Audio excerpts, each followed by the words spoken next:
I am a woman. I am a woman. I am a woman. I am a woman. I want to be successful. I want financial support. I want affordable health service. I want to be powerful. Powerful. Supported. Inspired. Connected. Educated. Educated. Educated. I want specialized banking. I want maternal care. I want to be empowered. I am a woman. I am a king woman. I am a king woman. I am a king woman. I am a W woman.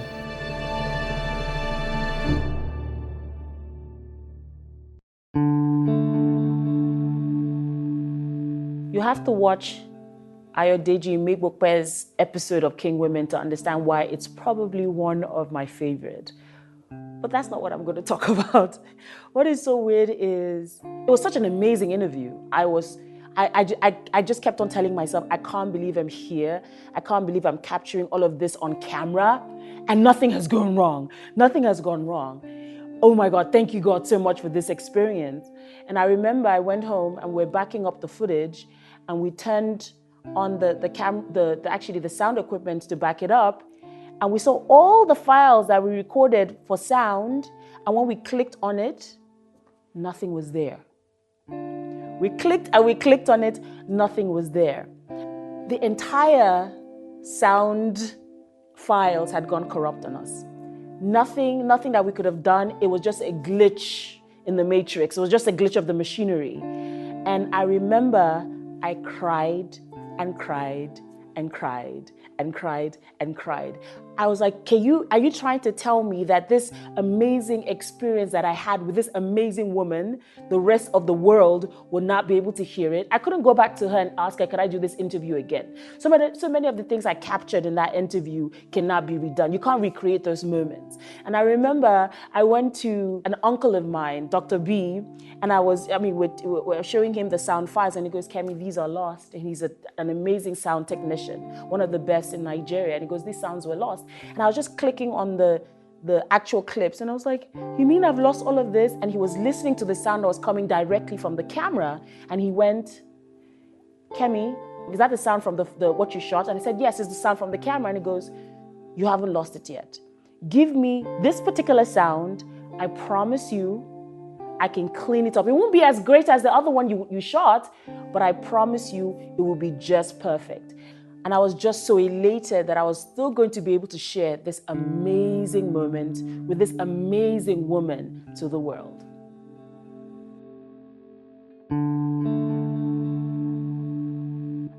I was born in Ilorin. I come from a family of 5. I have 4 siblings and I'm the second of the 5 of us. My father was an engineer. I'd always known him to be an engineer until he became a priest. He became an Anglican priest. My mother has always been a leave-home mom. She's never worked. She's always been there for us. After my birth in Ilorin, my parents moved to Kano. Yeah, because my father was an engineer. He was working with the federal government. So we moved to Lagos and I remember us moving to our own house. My father built a house. And so we grew up in Mushin. And middle class family. My father was high on education. He's still high on education. Everybody had a very, very robust upbringing. You know, everybody was well schooled. I had the major of all challenges, as far as education was concerned.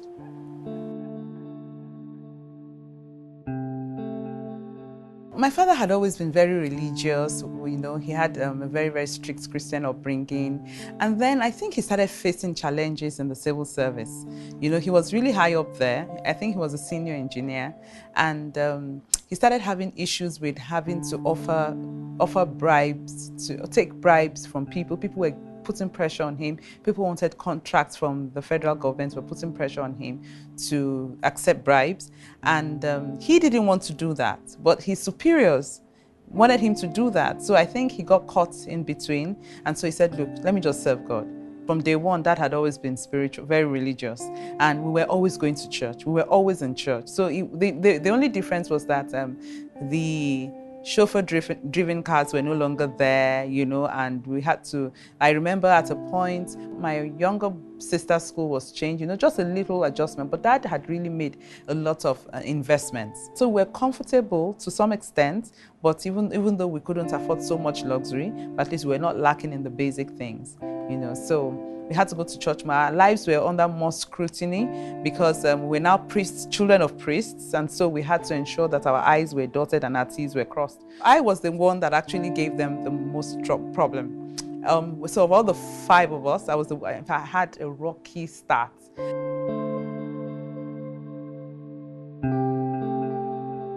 Education for me was tough. And not because I wasn't intelligent, I was just going through all sorts of issues my parents were not aware of. I mean, I suffered abuse in the hands of a trusted person. They were not aware of it, and it went on for years. And you know, the amazing thing was that my mom was living right. I mean, she wasn't a working mother.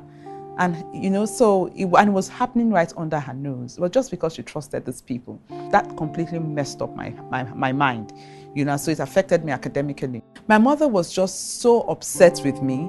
I remember she would look at me for so long. I mean, because she couldn't understand why everybody was thriving academically. And I was like, looking like the black sheep in the family. And I remember the day she looked at me. She looked at me so hard one day and she said, well, you know what?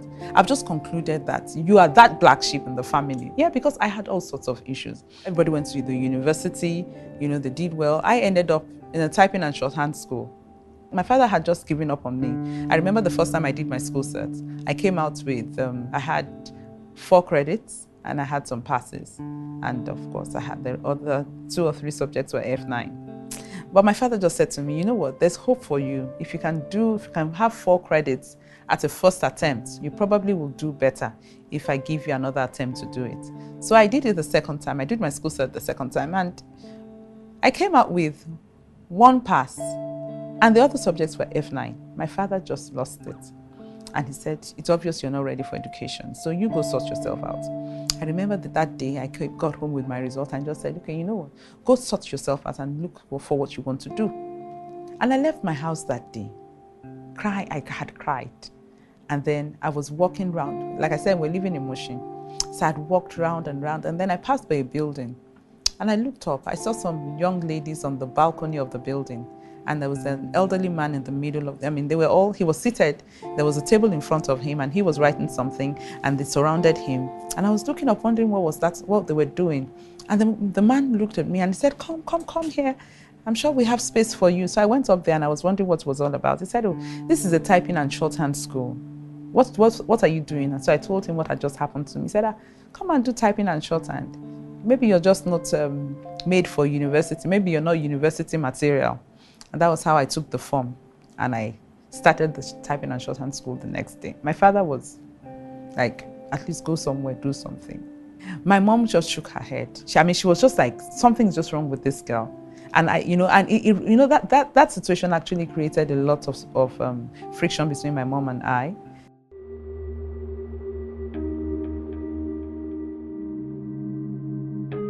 Because my mother never trusted me, I mean, I was always getting into trouble. She never believed me. I mean, I remember, and a lot of people took advantage of that. I remember I'll have problems in school with some schoolmates, and they'll say, don't worry, we'll go tell your mother. And they will really cook up a story. You know, they'll be really nasty to me in school. And because they knew mom didn't believe in me, they will come home and tell mom a lie. And I'll be crying, Mom, it's not true. And mom will say, I don't trust you. I don't trust you. And then she will beat me. And then my friends they will giggle all the way home, get to school the next day and tell everybody. And I was at their mercy. And you know, they would tell me to go do things for them. They'll tell me to go buy things for them. They'll tell me to steal for them. I was stealing my father's money. So these people will not put me in trouble with my mother. And so that was the type of treatment I was receiving from this person. He dared me to tell anybody. And of course, I knew that if I told anybody, nobody would believe me. And so I kept quiet. I remember there was a day he moved out of the house and he wanted me to come with him. And I didn't want to go. He moved into his own apartment. And then he went to tell my mom. She's so lazy, he says to her. I told her to come with me to clean my house. And if she wouldn't, Mom beat me that day. Would you go clean his house for him? And of course, You don't want to hear the details of what happened to me that day. I was about getting married when I told them. And I thank God my father is still alive because it almost killed him. He couldn't believe it. I started getting over it when I realized that I can't do anything about my past. It haunted me for so long. I lost self-esteem. I didn't even, I didn't feel there was anything good about me.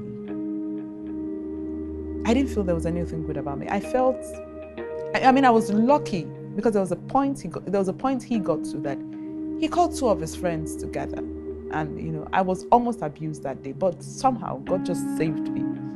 So, it didn't even mean anything to me again. I didn't see anything except that it must be kept. The only thing I knew about sex at that time was it must be kept secret.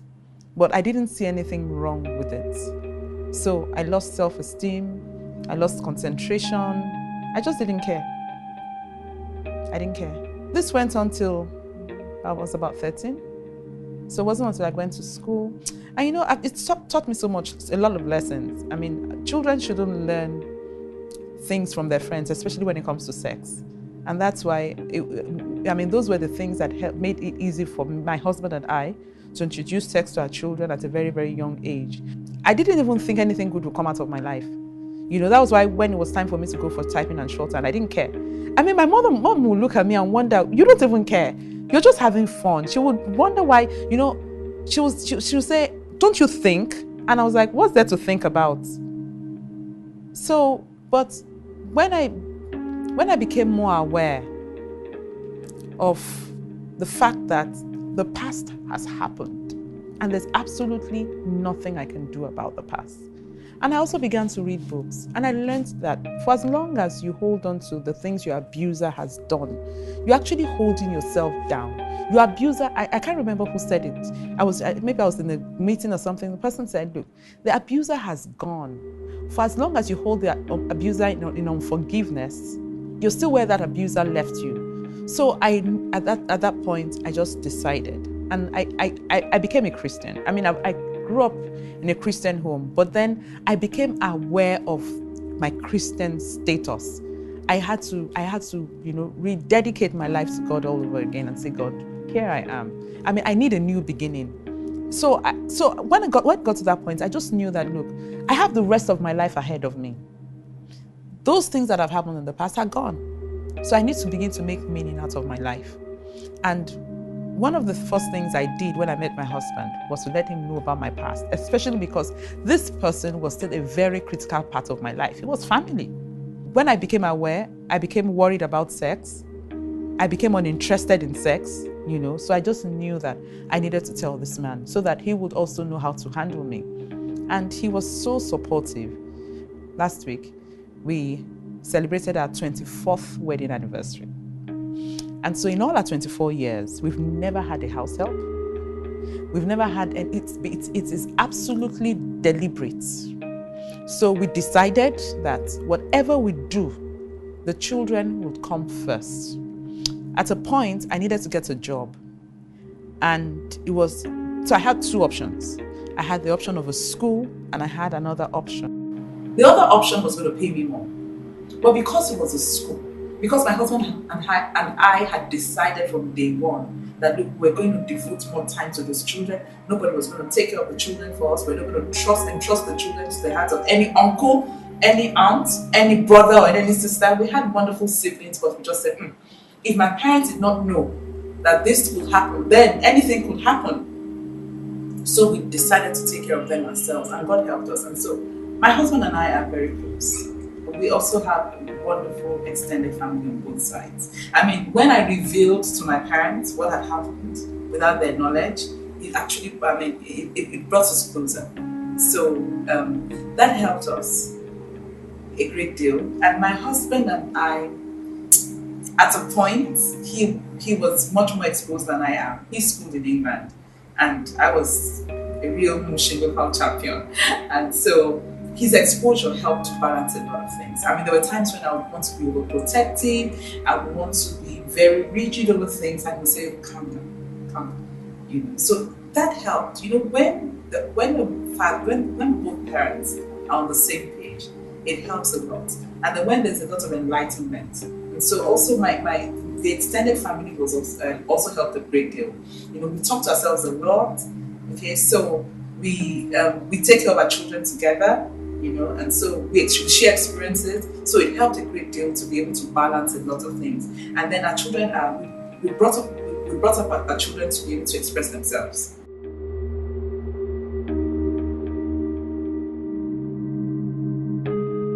You see, you really can't forgive until you heal. You must heal. Because if you haven't healed, you'll be hurting so bad that you wish evil against the person that has offended you. And so you need to look at them with pity. I mean, I started feeling sorry for that man. Because if only he knew what he was doing. I just felt, well, he probably felt he was enjoying himself or felt he had outsmarted everybody.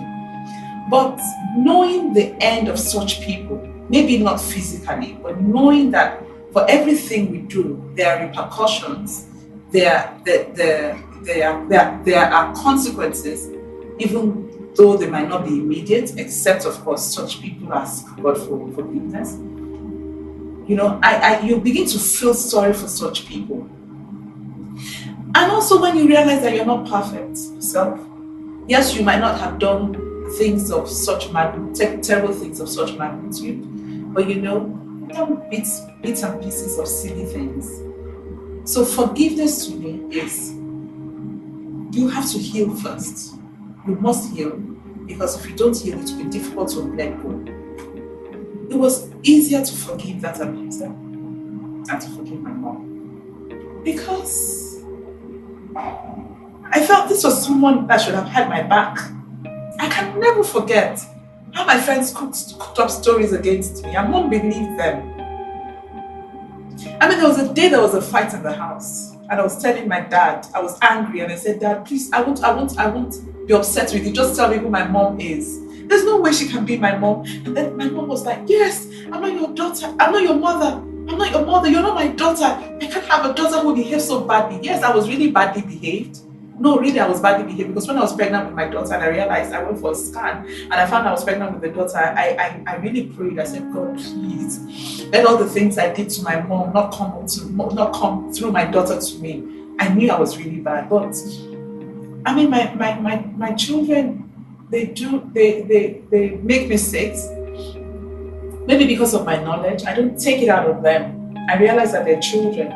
So I had to come to terms with the fact that my mother was limited by her background, by all the little she knew. I know better now. That's why I am being able to relate with my children the way I relate with them.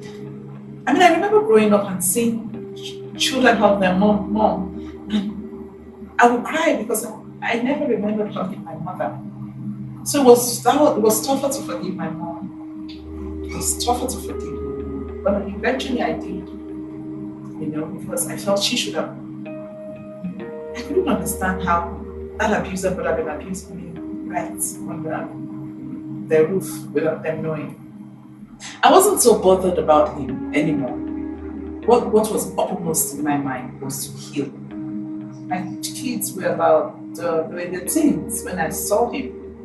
So my husband went to a family function and I saw him for the first time after so many years. I had forgiven. So I think that forgiveness part that I had been able to accomplish really had taken a lot of bitterness away from me, to the point that when I saw him, I became happy. I could see the shock on his face when he saw me. When he saw my husband and I, he saw the children. That was the first encounter. He was in shock, so much shock that he couldn't say anything. Now, the second encounter was at another family function. And then I had to give a speech. And I mean, after the speech, I got an overwhelming ovation, and he couldn't just get over it. He had a bit of what I had become, and he walked up to me and he said, "Can you forgive me?" He actually said in my language, Yoruba, I never knew you could turn out like this. And in my heart, I was just like seriously? And he said, I'm sorry for everything. And I said, it's gone. That's the past. That I've put it all behind me. And he said, thank you very much. And then he went.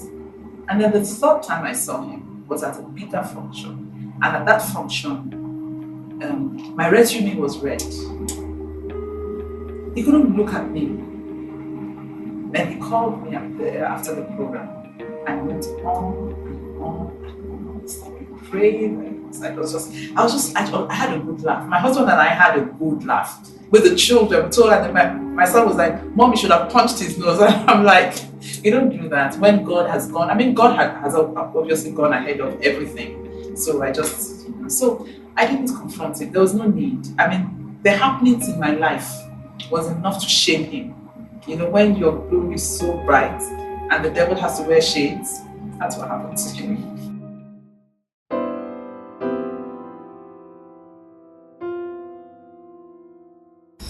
Goals, passion. I didn't have such words in my dictionary. It was a song that was always in my head at that time. Kisira, Sira. That was what I was always singing. Whatever will be, will be. Every day, one day at a time. I didn't think anything significant would come out of my life until I began to listen to people's stories. I began to read about successful people. And it just dawned on me that, it just hits me that I can be successful. I worked as a secretary for 20 years and I excelled as a secretary. I mean, I had bosses who commended me so highly. And then I look at myself and sometimes look at people in other departments, in other professions, who I expect to take some decisions that were so simple, they wouldn't take them. And I'm like, is it because of the qualification they have, the paper qualification they have, that they are above me? Then I began to feel that with what I have, with what I know, if I could think of a better way out of situations that those people are in, above what they have produced, then I can actually do something extraordinary. So I began to say to myself, should I go back to school? I remember enrolling in Unilag for a part-time program. I was in the school for 1 or 2 months. But then I couldn't concentrate because the thought of my children being alone at home was very tormenting for me. So I told my husband, I said, maybe when the children go into secondary school and they go into boarding house, because at that time, our son had just gone into secondary school. He was in boarding house, but our daughter was still in primary school. She was in Corona. I was also working in Corona. I had worked for 20 years as a secretary, so my last place of work was Corona School, Ikoyi to be precise. I had worked there for 9 years. And then 40 was just, was fearful. I thought I was going to be 40. And I was like, so what do I have to show for 40 years of living? Typing and shorthand certificates. Okay, so I ended up in a proper secretarial school, and I just felt inadequate. I would see young people come into Corona to drop their CVs, to drop their application letters for employment, and I see 20, 23-year-olds, they have like 2-3 degrees already. And every time I'm looking at myself, Ayo, you're going to be still. You actually are already still. These people are going to take your job.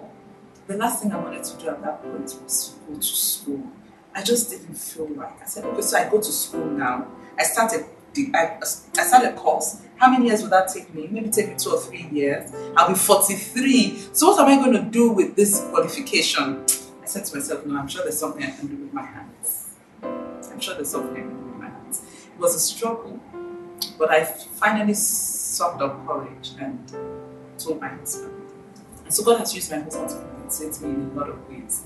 And so when I told him that I was tired of walking, I told him, I said, 40 is so scary. I said, there's nothing to be scared about. 40 is the beginning of a new life for you. And I looked at him and I was like, with all the things I've been through, I said, okay, I need to resign. It was a tough decision to take because at that point, my husband was a full-time pastor and we were really struggling financially.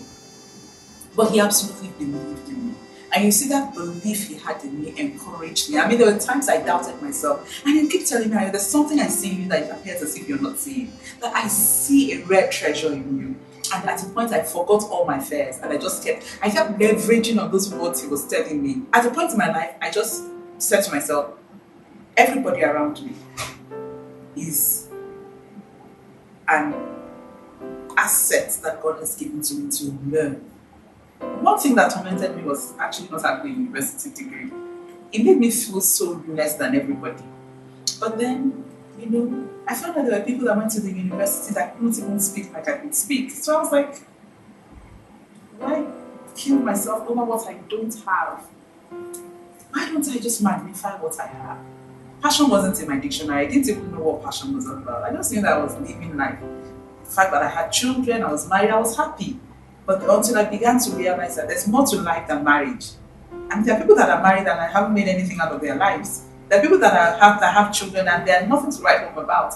I found out that significance and being able to impact lives is what actually gives life a meaning. And so I resigned, went for this Montessori program. The program was for 6 months and they had facilitators who come to school to share their different experiences. And they had all sorts of challenges they went through. But they came out of it. And one thing I found out was that the reason they came out of it was because of the passion they had for what they were doing. And I would envisage myself in such situations and I knew that I would not be able to do what they were doing. And it was then I knew what passion was not. I knew what my passion was not. At that time I didn't know what my passion was, but I knew that certainly my passion was not to open a school.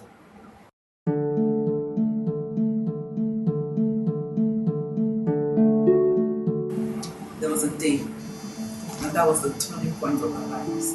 It didn't look like anything was going to happen that day. My husband and I cried to him. I said, "Dad, there's no food." I was very upset. I was sad. I was very depressed. I had cried that morning, and so I went to him and said, "There's no food. The children will still come back. There's nothing we can do." My husband, in his usual manner, very calm, said, "There's no problem." I said, "Really?" He said, "There's no problem." Then he reached out to his breast pocket and my mind was like, oh my God. So this guy has been saving money and he didn't tell me anything. I was so sure it wasn't cash because his breast pocket was so flat. And for him to have that look on his face, that confident, joyful, peaceful look, I was confident that it was a check. Maybe he had written the check and he wanted to surprise me, So I was just like, oh my God, that's a big bank is just going to happen. Only for my husband to bring out 1,000 Naira. And he stretched it, smiling. He said, I trust you. This money is like my last card, but I trust you that you turn this money around because you're a virtuous woman. And I looked at him. If there was no lesson I learned from my mom, I learned the lesson of the instruction she gave me when I was about getting married. She said to me, Ayo, as you're getting married, life will deal with you. But listen, one of the things she told me when I was getting married was, I'm giving you a charm that will make your marriage last. That charm is invisible. It's a bottle of water. When you're angry, take a sip. Don't swallow it. Don't swallow it. When the anger abates, swallow. That day I remember the charm. I was upset when my husband came. And at that point, that day, I was almost concluding that my husband was living in denial. How can he be smiling with 1,000 Naira? How can he be telling me that I can make something out of it? Anyway, I kept quiet. He left for work and I had a good cry. I mean, if you would get a degree from crying, I would have got lots of degrees. I had a good cry and then I had God say, go to the market and buy food for this trip. At least you have 1,000 Naira. There are people that don't have anything. So I went to the market that day, and the first time I did, and I brainstormed. Okay, so what can I actually cook with this 1,000 Naira? And I just realized, beans. I can cook beans. I can make akara from beans. I can make moi from beans. And they won't even realize they're eating the same thing. At least, that's like 3 days meal. So I bought beans. And I just heard God say. Some people ask me at this point when I talk to them, how do you hear God? And I say to them, see, the best time to learn how to hear God is when you're going through a wilderness experience. Because then you're actually alone. There's nobody to distract you. So I've learned to recognize the voice of God in my wilderness experience. And so I made more that day. And coincidentally that day, my very, very dramatic sister-in-law, and she came in and she perceived the alcohol in my mouth. I really was praying that she would not, because I was just like, oh my goodness, this morning I have calculated how many days it's going to take us to go. And she said, can I have a taste of what you're cooking? Reluctantly, I gave her. And she liked it. And then she said to me, how much would it cost me to get this? I said, Auntie, I made it. 1,000 naira. She said, only 1,000. I said, yes. She gave me 1,000. She asked 1,000 naira. She said, please wait for me tomorrow. And I was too glad. In my mind, I was like, oh, this one I'm giving you. I'm sure I'll take back my money when I promise. So I made for her the next day and she took it. And she gave some of her friends. I also gave some of the neighbors in her house. And that was how her friends, the few friends, one or two friends she gave to, called and said, oh, the mama is quite tasty. Did you buy it? Did someone make it for you? Or did you make it? And she said, oh, no, my sister-in-law made it for me. And they're like, oh, can you ask her to make for us? And so she called me and I said, oh, yes, I can make it for them. Why not? She said, how much would they bring? Auntie, I said, Auntie, I made yours with 1,000 naira. Let them bring 1,000 naira. And that was how our friends put 1,000 naira each. Some neighbors I gave also liked it. And they asked the same question. And I said 1,000 naira. When I saw that happen, I was like, maybe I should start selling this moi moi. So I started telling family and friends, I make moi moi. And they'll say, really? How do you sell? I said, I don't really sell like that. Just give me 1,000 naira and I give you a bag of moi moi. That was how it started. Family and friends, I started telling church members, I started telling people, and people were buying. And I was able to save 100 naira every day from my sales.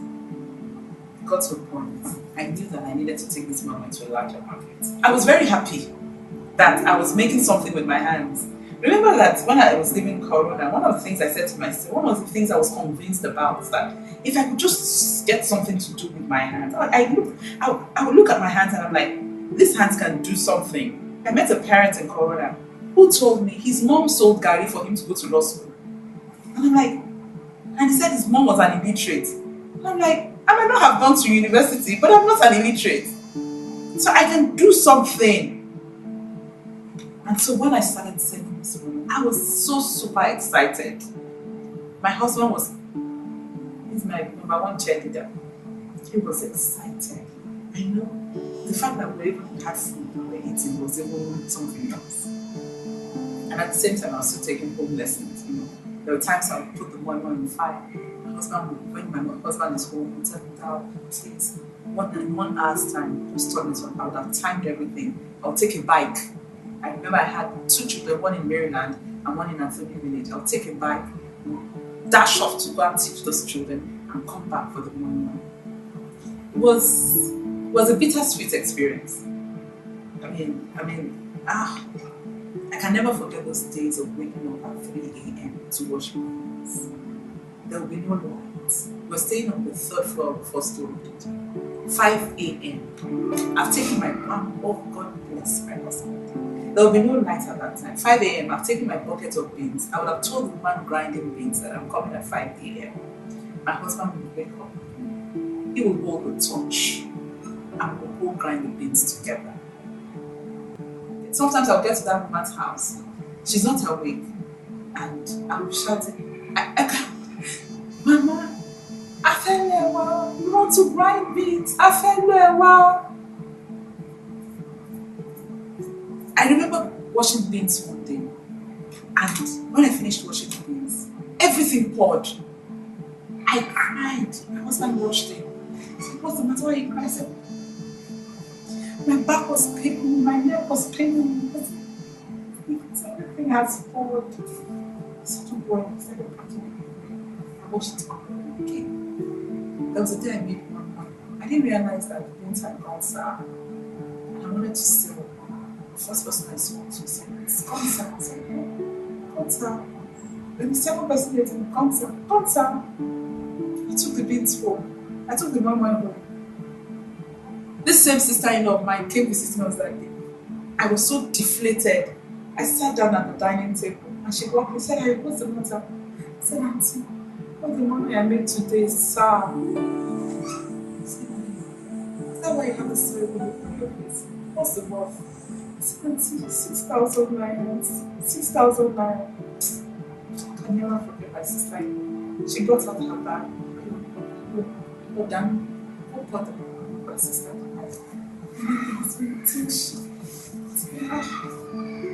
You know, all this what my husband and I really do is pray about everything. And the children are going to boarding house. So I was happy. It was painful, but I was happy. There was a day I sold so much more, and then my husband would use his spare time to drive me around because I would tired of working. Then when it was time to sell, I wouldn't be able to drive. I had a car, I had a 305. I remember there was a day he gave me, and we were happy that we had made so much sales. Guess what happened? As we were driving, a cockroach just crawled down the windscreen inside, and then my husband wanted to. I can't remember what he used. He wanted to just, get rid of the cockroach. He ended up bashing the car in front of him, really bashing. At the end of the day, we had to use all the money we had made that day to repair that bicycle.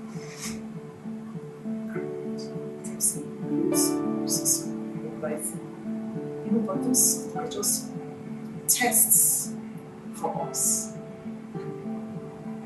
When we leave those moments, we just know God has given us. So, when you ask that question, did you ever think of something? These are new things that we've gone through, that have gone through, that has made me know that it's actually happening.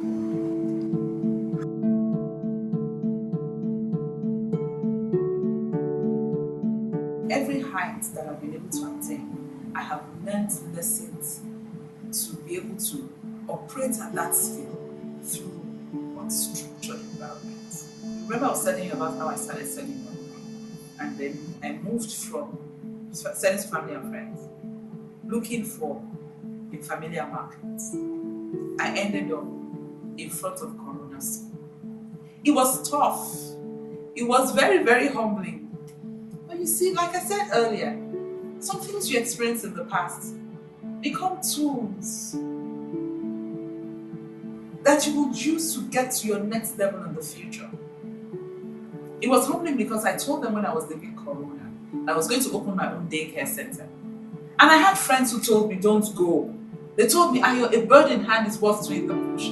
Just like the devil haunted me when I was going to be 40, that a fool at 40 is a fool forever. They kept haunting me. A bird in hand is worth two in the bush. I was afraid to go to Corona that day. But I said, I wasn't going to beg. There's dignity in labor. There's no dignity in begging. I was going to offer a service. If these 10 people loved my money, if I go to the midst of 20 people, at least another 10 would love it. So that gave me courage to go to the school gate. I remember the first day, like the back of my hand. I stood at that gate and I was praying that the people who told me not to leave would not be the first to come out with their children. I knew what time the parents would start coming out of the school gate with their children. But alas, the first person that I saw coming out of the school gate was one of my friends. I said, Ayo, don't go, don't go. When I saw her, I wanted to look for where to hide. But then when I saw the cooler of my money, and I knew that I had made the money with all the money I had, I knew that there was no hiding place. There was no place to hide. Attack is the best form of defense. So I didn't want to give her room to be the first person to talk to me. So I started shouting at the top of my voice. I started shouting, my mind for sale, my mind for sale. By this moment, your life will not remain the same. Where that came from, I had no clue. And then people would, the first time I made that statement, I saw people stop. And then I had turned my back to her before I started shouting. But she recognized my voice and she grabbed my arm. And she said, what are you doing here? I was also overtaken by that jingle that had come to my head that I didn't even care. I just kept saying, buy this moi moi, your life will remain the same again. I said, Ayoba, you told me you're going to open a school. I said, buy this moi moi, the school is coming, your life will not remain the same again. She bought, and so many other people bought for various reasons, which I don't care about. All I knew was that they were buying. And that first day I was so encouraged because it was everything. The next day I was there, the day after I was there. I was there for like about 3 months. Hawking moi moi under the sun, but people were buying. And there were times I didn't sell. So there were times I had to take my money home. And there were times that the children would eat mommy and nothing else. And they would cry, Mommy, please, give us something else. We don't want mommy again. And I was saying, you have to eat. You have to be grateful to God. Some people don't even have food to eat, and reluctantly they'll eat. And then my husband, he will be in one corner eating moi moi. So I'll see him with the moi moi in his plate, and he had a cup of water. After every bulk of moi moi, he was pushing it down with water. And I would turn to him and say, Femi, are you tired of eating my moi moi too? He said, no, I am cool, I'm cool. Oh Lord. You know, he was just, there were times we had good days, there were times we had bad days. There were times I remember there was a day, all the money we sold that day was on credit. And I had one staff, I had gotten a staff. And just as we're descending South Mainland Bridge, getting into Bagada, the car stopped. Because there was no fuel in the car. The fuel gauge was bad, so we didn't know that there was no fuel. So we got some men to push the car off the road. And we went to the petrol station to ask if we could buy. But we went to ask if we could buy fuel on credit. And they laughed. They said, okay, we'll sell to you. We said, just 4 liters. We will come back. They said, on one condition, that we drop our phone as collateral for the fuel money to buy on credit. I was ready to drop my phone, but I can never forget the staff of mine. I said, no, ma'am. You know, customers call your phone for one. Let me drop mine. And we dropped her phone for us to be able to get the 4 liters of fuel. We had to drop her phone for us to be able to get it. And so we had all sorts of experiences. But my next big break came, still at that gate. And that's why I tell people, everything you need for your next step is around you.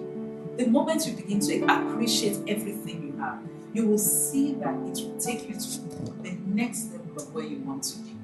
And so I kept standing at that gate. And then began to change the face of my business. I stopped being an ordinary mama seller to no leftovers. We gave ourselves a name, no leftovers. And then I branded my bags. So I stopped selling in ordinary bags. I began to learn about business, and I began to implement the lessons I was learning. So branded the bag, no leftovers. And then I saw somebody with this bag. And I knew she had never bought one from me before. Standing at that gate for those 3 months had taught me courage. It had taught me that, look, receiving no as an answer is not the end of life. Just means, well, go to the next person and try your luck.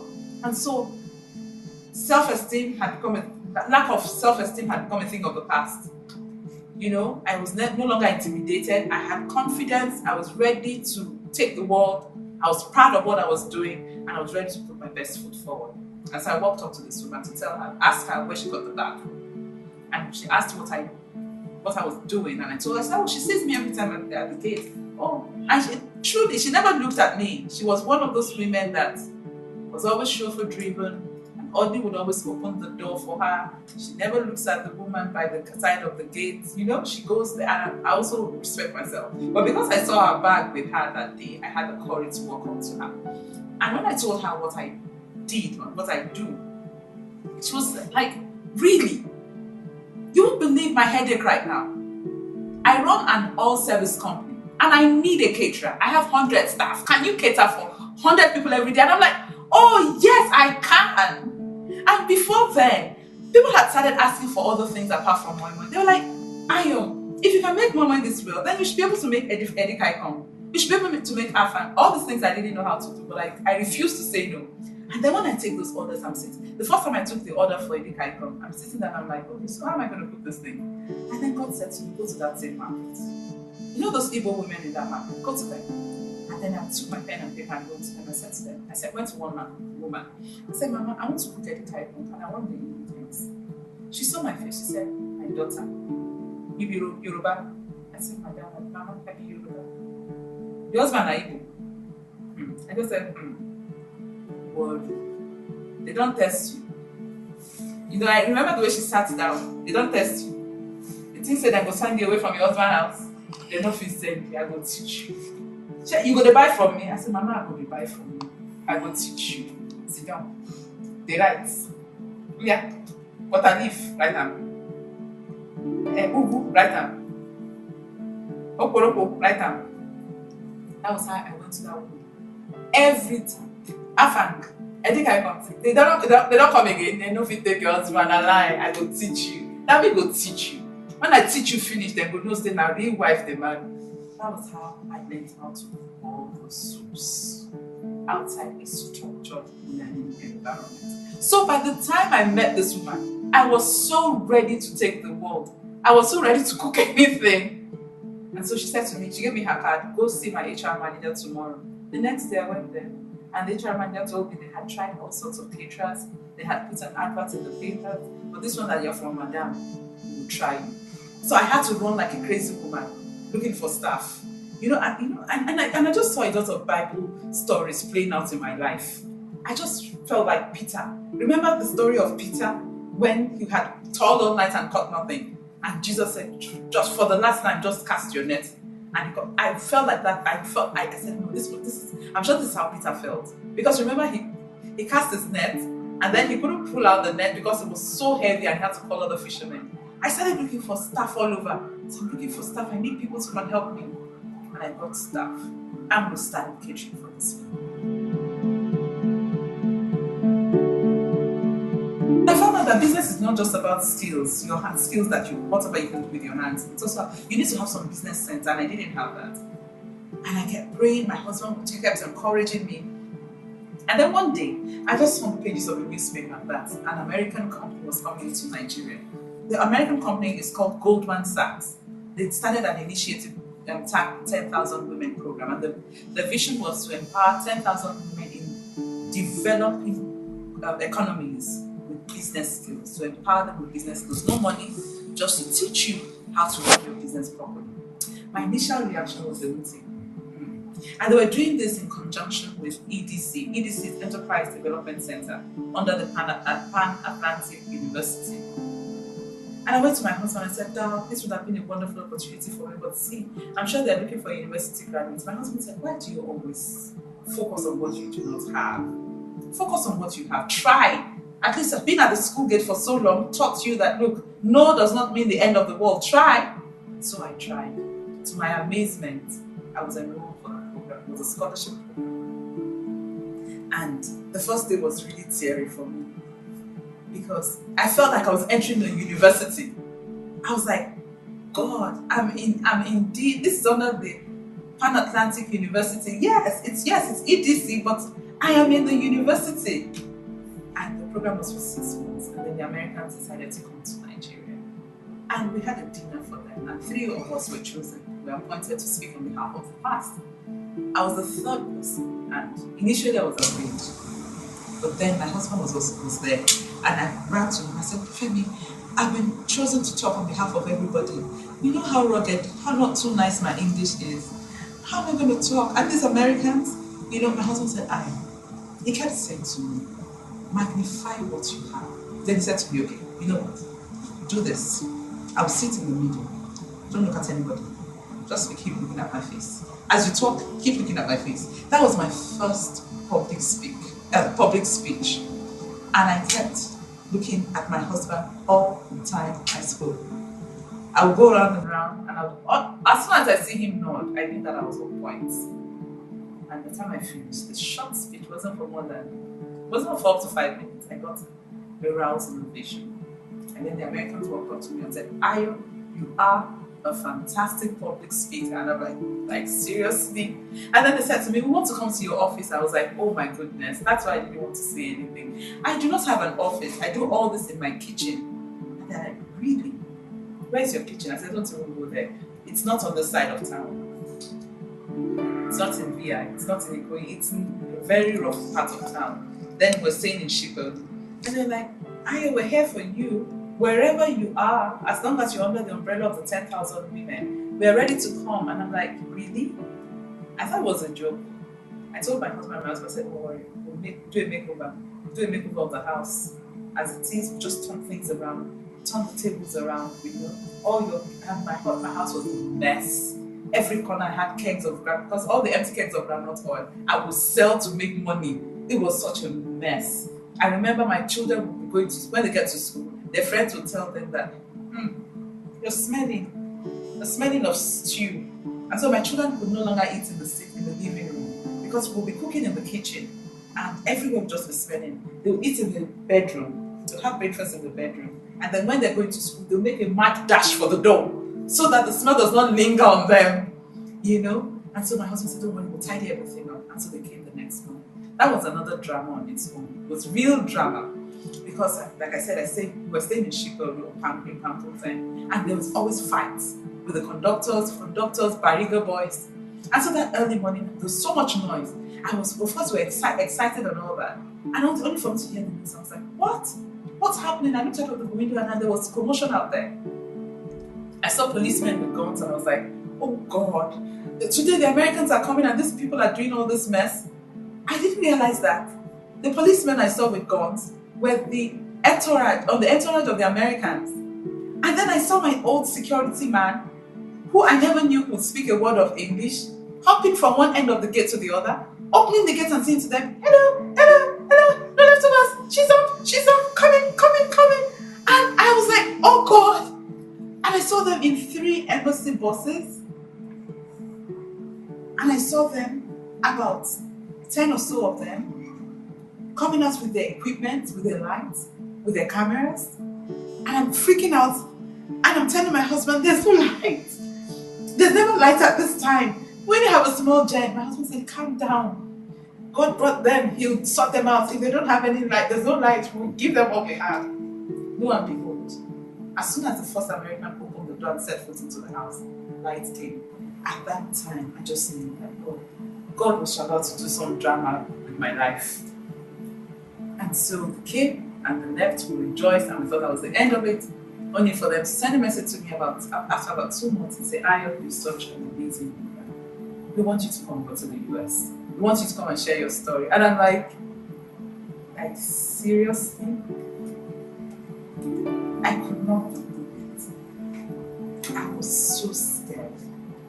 I immediately remembered one of my favorite movies, Eddie Murphy's Coming to America. And I kept saying, I'm coming to America. I'm coming to America. I was so scared. And it was like, it was happening all too suddenly.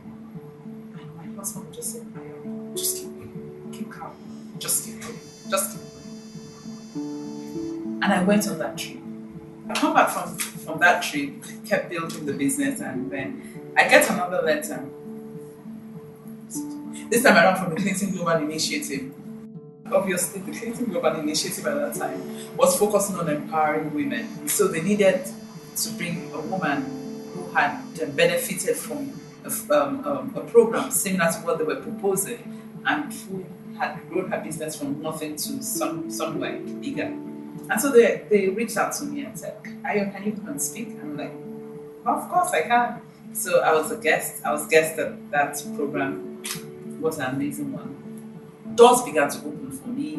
I became a part of a network, of different networks, Vital Voices, and then at a point there was this program by the State Department, US State Department, where every year they choose women from different parts of the world, connect them with successful women in the US, and they are expected to mentor them for a period of 5 weeks. So I had the privilege of being chosen to represent Nigeria. I went along with 2 other women from Nigeria, and so I was mentored by this amazing woman for a period of 5 weeks. I remember when I got a letter from the Prime Minister of Turkey. That was simply unbelievable. It was the second entrepreneurship summit that was holding in Istanbul, and I was invited to be a speaker. I went to Turkey and I spoke at that conference, and it was another level. I was invited to come to speak in Warri, and I was supposed to speak on a Friday, so the ticket that was bought for me was for that Friday morning. And the flight was for 7:50. I wouldn't mention the airline. So the airline kept postponing the flight. Oh, sorry, the flight has been delayed for 1 hour. Has been delayed for another hour. They kept delaying until 3 p.m. They said, oh, we're sorry, the flight has been cancelled. Everybody was upset. I carefully packed my bag, called my host and said to them, I'm sorry, the flight has been cancelled. And they were like, oh, no way. Women are waiting. They need to hear your story. They're waiting for you to come and speak to them. You have to come to worry. The next thing I knew was that my phone rang and I was told to proceed to the private lounge where a chartered flight was waiting for me. And I'm like, a chartered flight? I even thought that, okay, so many people have come together to charter the flight. Only for me to get on the jet, and I found out, I asked I remember going on the runway, and then my bag was taken, everything was, madam, you're welcome. I saw from the jet, there was a carpet in front. I was like, oh, is there another dignitary? Is there a dignitary coming up there? Like the captain. So there were 2 pilots. So I don't know if it was I guess it was the assistant pilot. So the assistant pilot was at the mouth of the plane with the air hostess and one other guy, and they were standing by the red carpets with welcome was there, and they had carried my bag, and I was like, how many people was on this aircraft? I said, no, it's just you. I said, really? So I knew that I needed to also behave very, very dignified. So I got on the aircraft and I was just like, I couldn't do it. And so I just keep telling people, you never know what will come out of your life until you try. There will always be bottlenecks. There will always be challenges. But you have to keep pushing on against all odds.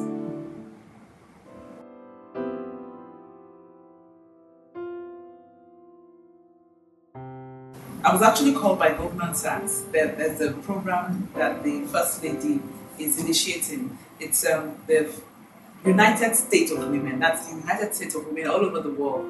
And I was invited to share my story, how it is running a business in Africa with all the challenges we have in the economy, especially with my little, seed capital. How have I been able to grow my business to where it is? And so I went, and I knew. Okay, so they had told me ahead of time that look. We're thinking the First Lady is most likely to come for a dinner we're planning. We're not sure, but also we'd like to have moi for dinner on that day. We're going to have a wide variety of meals, but we want to have moi. And so we want to have no leftovers in my mouth. And I was excited. Oh, okay. So how am I going to get leaves over there? How am I going to do this? Well, how soon am I going to be in America and all that? He said, no, we don't want you to do that. It's just you're going to be here for a very, very short time. We need you to send your recipe to us and send your processes to us and use outside this, it's going to be accredited to you. So I sent the recipe. Not only did I send the recipe, we showed them the processes. So we recorded the process in the kitchen and everything was recorded and sent to them. So I got to the US and the first session was a plenary session, and I was on a plenary session with Mr. Warren Buffett.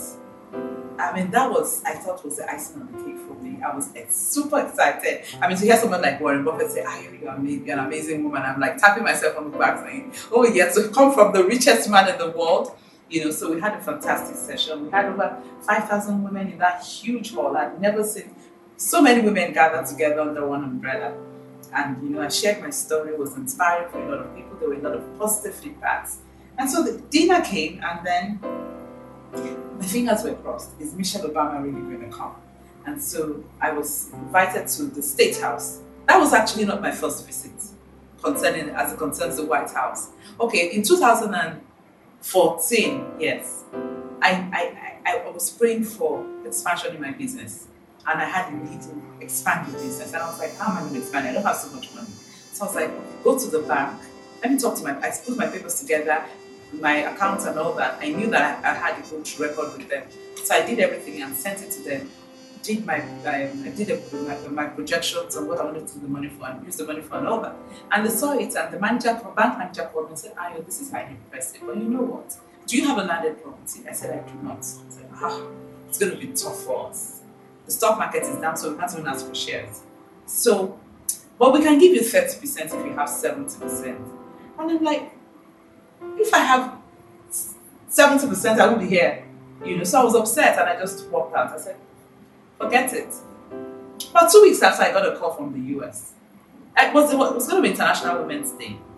And the US wanted to focus on women in business and how difficult it is for women to access capital for their businesses. And so they said they wanted to showcase 2 women from another part of the world. So they had got this woman from Brazil who had been able to access capital for her business. And so they were looking for a woman who was running her business, had run her business bottom up, was running her business profitably, but the banks had said no to because she didn't have collateral or she just could not meet up with their demand. So they called me to ask how I was doing. Had I been able to access capital? I said, no, I haven't been able to access capital. In fact, I went to my bank 2 weeks ago and this is what they said. And they said, oh my goodness, amazing. Ayo, you're the one we're featuring in the White House. That was my first trip to the White House. Just because I was not able to access capital. And that was simply, it was amazing. And I kept building the business. So 2016 last year was when the United States of Women program was initiated. And so after the morning session with Warren Buffett, it was time for the dinner. And before the dinner, the government said, look, Michelle Obama is actually coming and we want to give you the honor of introducing her at the dinner. So you have to come and you have to give a speech. So you have to come and prepare for the speech because everything they do is timed. So I went to the State House and I was like, God, how did I get here again? I remember that first time I went to the White House, I was like, what should I do? When I got into the premises, I was like, take off my shoes and possess the land. I was like, all the Secret Service agents will bottle me out of the place. I just said, God, I thank you. I have come here. It can only be you, and I know I'm going to the next level. So when I got into the State House again that day, and I was told I was going to introduce Michelle Obama, I was like, is this real? So I did the preambles, I did the practice and all that, and then it was evening time, the proper dinner. We had the cup. So the moi was presented as canopies. So it was, even me, I was amazed at the way they prepared it and all that. And then there was no leftovers to my mind. I felt so proud, I felt so proud that, oh God, I'm serving my moi to kings. Okay. So it was time for the first lady to arrive. And so they whisked me into the green room and said to me, you have to receive her in the green room before you introduce her.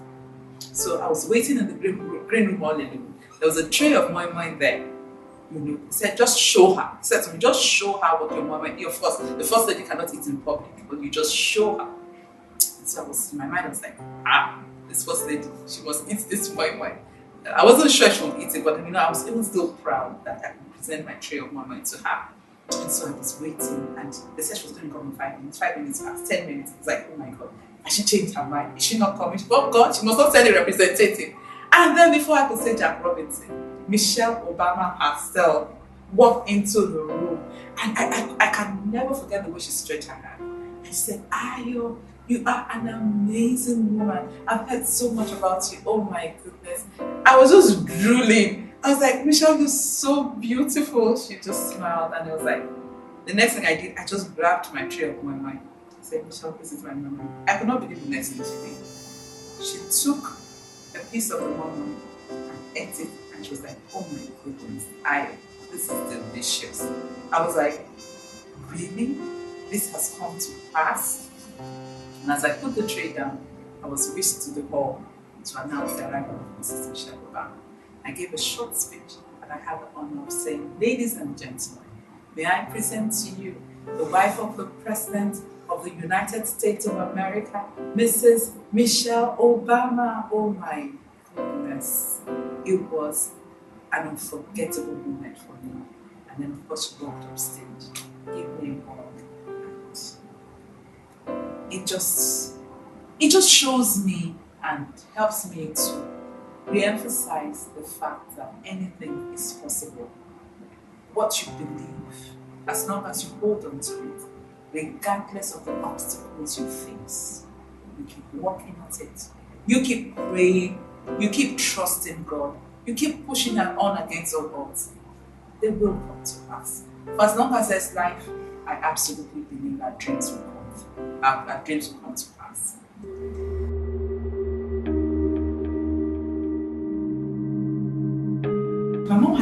for about 2 years. Yeah. So she was diagnosed with cancer of the lung, and took everybody by surprise. And she was a health freak. My mom also would drink cold water. She would drink warm water every morning. She would make sure she's always telling us, even after we all got married, are you still drinking water? My children know that about her. In fact, in their tribute to my mom when she died, they both wrote, Grandma, we will still keep drinking our water. First thing in the morning, So we saw it coming. Even before she died, she said she wanted to go. She said she was in so much pain. We kept encouraging her, Mom, don't worry, you get better. But she was in so much pain, she just said she wanted to go. So all of us spent, except for our brother who's not in the country, all of us spent a lot of time around her before she died. So it was, she died right beside my father. It was a very emotional time for all of us, but we're happy she went at the time she went, because she was going through so much pain, and she really wanted that peace. So I have beautiful memories of her, and that's what's most important, guys. She died last year. But we're so close. Thank God. I'm glad. And one of the last things she said to me, I remember a few months before she died, yes, I was in the US and I just came. At that time she was very sick. I had just come back from a meeting with then US President's wife, Mrs. Michelle Obama. And I recorded it. I had the honor of introducing Michelle Obama. And my mom, I gave her my phone and she watched the video. She was very weak, but she didn't take the video. She showed. She was having tears in her eyes. It's just you. I said, yes, ma'am. And she said, God is great. And I remember that scripture, that the stone which the builders rejected has become the chief cornerstone. So she died last year, but she died a happy way. She died a fulfilled way. She died with her children around her. She died knowing that she had impacted our lives so greatly. Yeah, she made her mistakes, like I made mistakes. I've made mistakes too. We all make mistakes. But at the end of it all, God healed all of us. And I know that she went to heaven singing.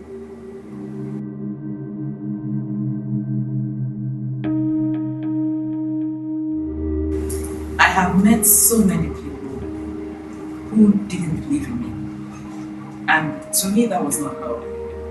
Love is believing in somebody regardless of whether or not the person has a physical capacity to do what he or she should do, or what you expect the person to do. Love is believing in people against all odds. To me, spirituality is everything. Spirituality is what has gotten me this far. One of the things I say to people is, whatever negativity has happened in your past, you can't undo it. So, but the moment you realize that you have been on a journey that has been taking you in the wrong direction, the moment you realize that, it's important for you to stop and ask for the right direction. And no matter how many people have gone ahead of you, start going in the right direction. I remember when after my business started growing and all that, I was still burdened about school. I made inquiries about starting a program here in Nigeria, and I wanted to do an MBA program. And all the schools here told me, oh, you have to have a first degree. And I wasn't ready to go for a first degree. So I traveled and I met somebody who told me about the Manchester Business School. I enrolled for that program and I got on the program, and I've virtually completed the program in the Manchester Business School now. So it's not how early you start. The most important thing is recovery time. When you realize that you have been on the wrong track, and you just have to, at that point you have to make up your mind. You look around you. There's no point looking so far. Just look around you. You might not have all the resources. When I say resources, it's not just financial. Sometimes people are just so hooked on financial resources. We don't realize that the people that God has placed around us are invaluable resources for us to get to the next level. by meeting you.